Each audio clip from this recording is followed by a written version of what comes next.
আসসালামু আলাইকুম। নতুন একটি ভিডিওতে সবাইকে স্বাগতম। বন্ধুরা, প্রায় সন্ধ্যা হয়ে গিয়েছে, মাগরিবের আজান হচ্ছে। বাচ্চাদের নিয়ে মাঠের ধারে খেলতে এসেছিলাম। তো একটি বিষয় আপনাদের সাথে শেয়ার করার জন্য ক্যামেরা হাতে দাঁড়ানো। আমি প্রায় ভিডিওতেই বলে থাকি, আধুনিক কৃষিতে একটি ফসলের উপর নির্ভরশীল না হয়ে বিভিন্ন রকম ফসল এবং উদ্ভাবনী পদ্ধতি অবলম্বন না করে লাভজনক হওয়া যায় না। দেখুন, এখানে তার কাটার বেড়া, তো বেড়ার এই অংশটুকু বরাবর এখানে ঝিঙ্গা এবং চিচিঙ্গা রোপণ করা হয়েছে।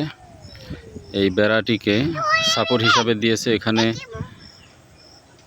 একদিকে যেমন গরু ছাগলের হাত থেকে রক্ষা পেয়েছে, অপরদিকে বেড়ার উপরে যেই চিচিঙ্গা বা আমাদের অনেক এলাকায় ধুন্দুল বলে থাকে, তো এই যে এখানে অনেক ফুল এসেছে, ইতিমধ্যে কয়েকবার হারভেস্ট করেছে দেখা যাচ্ছে।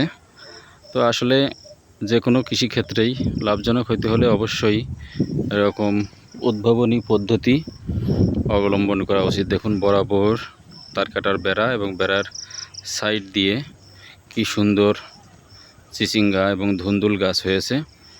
এখান থেকে পর্যাপ্ত পরিমাণ ধুন্দুল হারভেস্ট করতে পারবে এবং চারপাশ ঘুরিয়ে যেভাবে লাগানো হয়েছে, একে সন্ধ্যা লেগে এসেছে, সাপ পোকার ভয় না হলে ঘুরে ঘুরে আপনাদেরকে দেখাতাম দূর থেকে যতটুকু সম্ভব।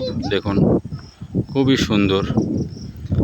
আর পর্যাপ্ত আলো না থাকায় এভাবে ভিডিওটি শ্যুট করা যাচ্ছে না, যেহেতু সন্ধ্যা নেমে এসেছে। তারপরেও এক অপরূপ এক দৃশ্য, সন্ধ্যার যে সময়টা, চারিদিকে এক মেঘ, যে কোনো সময় ঝুম বৃষ্টি নামতে পারে। তারপরে তো সন্ধ্যা আছেই, পাশে যে কলা বাগান। এইভাবে আপনারা চাইলেও জমির আইল যেখানে তারকারা দিয়ে ঘিরেছেন বা বেড়া দিয়েছেন, যারা গ্রাম বাংলায় বলে থাকে, তো চাইলে ধুন্দুল এবং চিচিঙ্গা চাষ করতে পারেন। এবং এই ক্ষেতের মাঝেই দেখুন, বেড আকারে এখানে অগ্রিম মানে আগাম ফসল হিসাবে মূলার বীজ ফেলেছে। ওইদিকে পুঁই শাক, ওইদিকে বেগুন, এখানে কিছু কচুর শাক, ওইদিকে আছে মিষ্টি কুমড়া, মানে প্লট আকারে আকারে এবং শৌখিন কৃষক বলা যায়। পুরো সাইডটা তার কাটা দিয়ে ঘেরা। এখানে পানির পাম্প,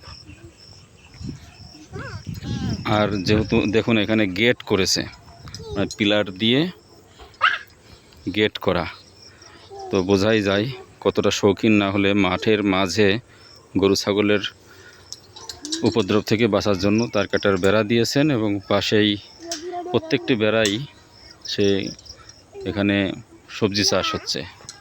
এদিকে বেডে সবজি হচ্ছে, বেড়াও মানে 1 ইঞ্চি জায়গাও সে ফেলে রাখি নেই। এদিকে ড্রেন এবং ড্রেনের সাইড দিয়ে এই যে কচু গাছ রোপণ করা হয়েছে। তো সন্ধ্যার সময় ছোট্ট একটি ভিডিও দিলাম, আশা করি আপনাদের ভালো লেগেছে। এবং যাদের এরকম সুযোগ থাকে অবশ্যই চিচিঙ্গা এবং ধুন্দুল গাছ রোপণ করতে পারেন। দেখা হচ্ছে পরবর্তী কোনো ভিডিওতে। আজকের মতন বিদায় নিচ্ছি। সে পর্যন্ত ভালো থাকুন, সুস্থ থাকুন। আর যারা আমাদের সাথে শুরু থেকে আছেন, এখনও সাবস্ক্রাইব করেননি, অবশ্যই সাবস্ক্রাইব করে পাশে থাকা বেল আইকনটি প্রেস করে দেবেন। ধন্যবাদ।